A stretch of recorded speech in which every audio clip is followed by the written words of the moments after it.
How to create surround sound in AudioDirector. First of all, open AudioDirector on your computer and load the project that contains the audio you want to enhance.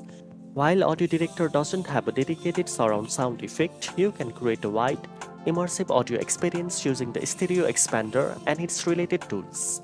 Go to the Apply Effects section and select Stereo Expander.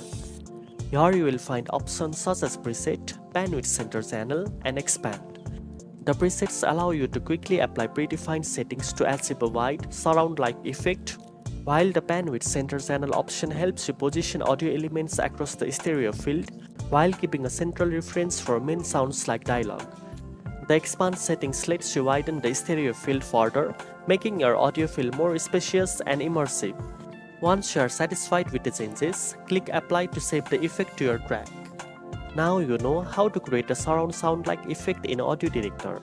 If you found this tutorial helpful, don't forget to like, share and subscribe for more editing tips. Thanks for watching and I'll see you in the next one.